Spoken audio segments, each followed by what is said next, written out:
Let me make sure I'm understanding you correctly.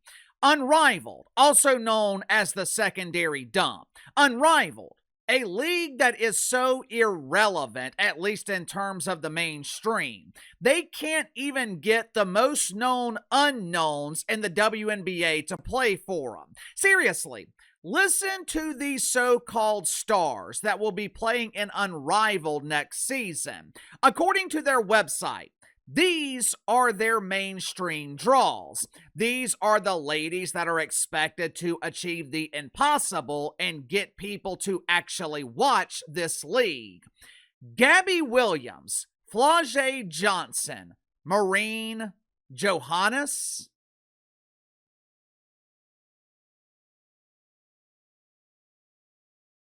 who, and who? When their season starts next January, in the midst of the college football and NFL playoffs, in the midst of the NBA regular season, I'm supposed to turn off real sports to watch Flau'jae Johnson attempt to play basketball in the minor leagues? I don't watch Flau'jae Johnson in the WNBA. Why in the hell would I watch her in a secondary league that is absolutely meaningless? Apparently, I must be in the minority. Unrivaled is definitely not meaningless to investors because people with more money than they know what to do with, I guess they were feeling charitable. I guess they needed a philanthropic tax write-off because they have invested hundreds of millions of dollars into this secondary turd. Headline at Front Office Sports. Unrivaled valued at $650 million after latest round of funding.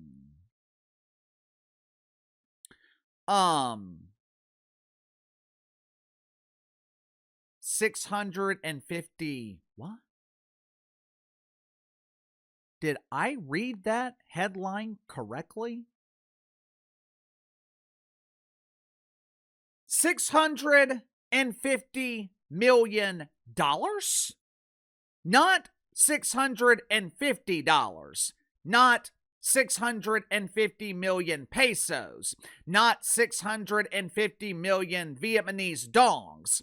I'm supposed to believe Unrivaled is worth 650 million American dollars?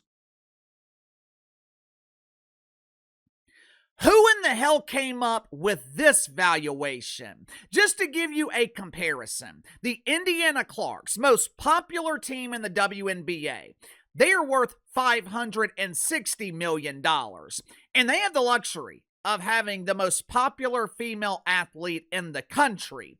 The Indiana Clarks sell tickets. Caitlin Clark is setting record high ratings this season on television, and her franchise is worth $560 million. Yet somehow, I'm supposed to believe Unrivaled, a league that can't draw flies to a fresh turd, I'm supposed to believe Unrivaled is more valuable than Caitlin Clark and the Indiana Fever? Someone please make it make sense. Now, full transparency here. I am no expert in business. I'm no expert in determining the value of companies. But I am really struggling to understand how Unrivaled is worth $650, much less $650 million.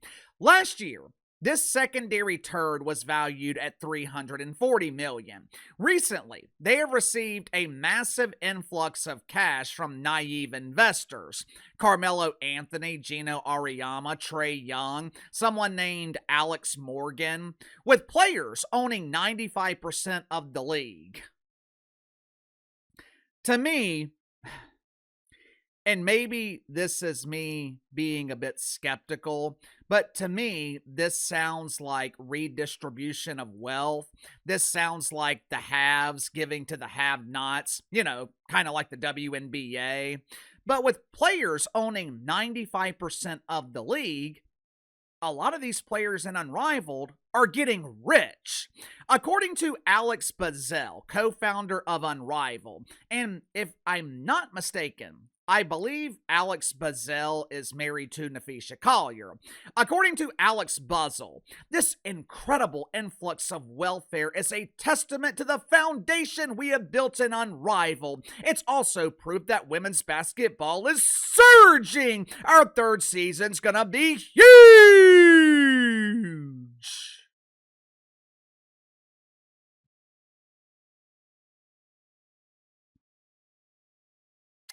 During their inaugural season in 2025, Unrivaled averaged 221,000 viewers. Going into their second season, the thinking was Unrivaled had nowhere to go but up. When you're starting with nothing, the logical next step is almost nothing. But somehow, Unrivaled took their ratings from clinging to the edge of the pooper and sunk them directly into the dirty toilet water. Last year, Unrivaled games on TNT averaged around 150,000 viewers. When Angel Reese made her Unrivaled debut back in February, you gotta remember, Angel Reese is supposedly a big star. If you don't believe me, just ask her. She will gladly tell ya. When the matriarch of Me-Bounds made her immaculate debut in February, the game drew 130,000 viewers. Ratings for the Unrivaled playoffs down 9%, 258,000 viewers. Ratings for the Unrivaled championship, the most meaningless championship in all of sports, winning the Unrivaled title. It's like winning the WWE title. It ain't real. Damn sure not real and Unrivaled because no one is watching, no one's there to see it. If you win a championship and no one is there to see it, how can it be real? Ratings for their championship game were down 14%, 314,000 viewers. With their ratings down double digits, how can their valuation double in the last 12 months? Uncle KC, did you see Unrivaled attendance last season? Wow, sir! They had 2 sellouts in NBA arenas. This league is magnificent!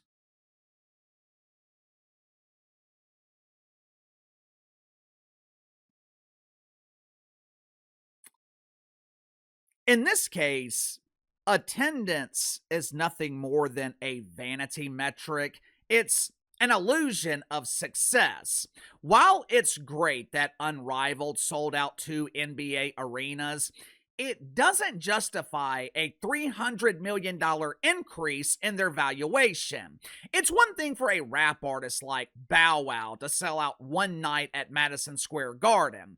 It's definitely an accomplishment, but it's another level completely when Jay-Z sells out 3 consecutive nights at Yankee Stadium. The point is, these one-off events for Unrivaled, they mean nothing. It doesn't equate to mainstream popularity. Maybe these millionaires, maybe these investors, maybe they know something I don't. That is entirely possible. And look, Carmelo Anthony definitely knows a hell of a lot more about basketball than Uncle KC. But that does not change the fact that investing hundreds of millions of dollars in Unrivaled is a risky investment. There is real potential for this deal to go bad quickly. And I'll tell you why. Unless something has changed and I have missed it, Warner Brothers Discovery has an opt-out clause with Unrivaled that allows them to void their agreement after year 3, which is next year. Now, this is crucial for the future of Unrivaled because most of their revenue is coming from their partnership with Warner Brothers. In order for Warner Brothers to remain partnered with Unrivaled long-term, they need to see a return on their investment. Now, how do they make money with Unrivaled? Well, so far, they don't. Warner Brothers has something in common with the brilliant capitalist David Stern. David Stern could not find a way to monetize the WNBA, and so far, Warner Brothers hasn't found a way to monetize this secondary turd. Warner Brothers does not care about ticket sales, they care about ratings. They are giving Unrivaled valuable primetime real estate on their networks, TNT, TBS, True TV. Out of curiosity, I checked nightly programming on TNT and TBS. Tonight on TNT, they are broadcasting Jurassic Park. TBS is broadcasting reruns of various sitcoms along with something called AEW Dynamite. Now, besides the fake ballet in AEW, the other programming on the network is pretty much 100% profit. They own the rights to reruns, they own the rights to their movies. Every time they air it, they are making money. That is not the case with Unrivaled. Warner Brothers has dumped millions of dollars into this league, and the only ones making money are the players, who are not only being paid six-figure salaries, they're also given an equity stake in the league. Those players became significantly wealthier when the valuation doubled to $650 million. But much like the supposed success of Unrivaled, this valuation is an illusion. This valuation is built on a shaky foundation. Unrivaled is one executive decision away from being financially worthless. If you don't believe me, ask Eric Bischoff and Viewship Media. 25 years ago, AOL and Time Warner, they had just completed the largest corporate merger in American history at the time. The newly formed corporation, they decided they no longer wanted WCW. They no longer wanted professional wrestling as part of their portfolio. So they put WCW on the market. Eric Bischoff, he wanted to buy the company, but he didn't have enough money. He partners with a company called Viewship Media. They put some investors together. They pool their resources. They spend months negotiating with AOL Time Warner. They finally reach a deal. Viewship Media, they agreed to buy WCW for $46 million. Adjusted for inflation, be around $90 million in today's money. Even adjusted for inflation doesn't sound like a lot of money for a company, especially when you consider the fact that WCW had generated $200 million in revenue in 1998, 3 years before these negotiations were taking place. Either way, though, the deal was done. Eric Bischoff and Viewship Media, they were buying WCW. They were making plans to relaunch the company. They were going to move the company to Las Vegas. But 1 week before the deal was officially finalized, Eric Bischoff is on vacation with his family when he receives a call from one of his partners. They tell him the deal is off. Why? Time Warner decided that they not only wanted WCW out of their portfolio, they also wanted WCW off their networks. That primetime slot on TNT, gone. Primetime on TBS, gone. Hell, they wouldn't even give WCW Saturday mornings. They wouldn't give them the 3 a.m. time slot on the Cartoon Network. They wanted WCW off their networks. Without television, WCW was essentially worthless. Instead of selling for $46 million, Vince McMahon and the WWF, they bought the company for $2 million. That's how valuable television is. If you took the NFL off TV today, the league would instantly lose billions of dollars. So what do you think is going to happen to Unrivaled? They are going into year 3, and every television metric is declining significantly. But Uncle Casey, if they lose TNT, they could partner with another network or a streaming service. Yeah. It's true. Could happen. But what if it doesn't? What if there's not another network willing to bankroll this league? You see, the valuation is meaningless. Unrivaled could be valued at $650 billion. Without a television deal in place, without the platform provided by TNT, Unrivaled is literally worthless. Sound off in the comments below. I'll see you guys tomorrow.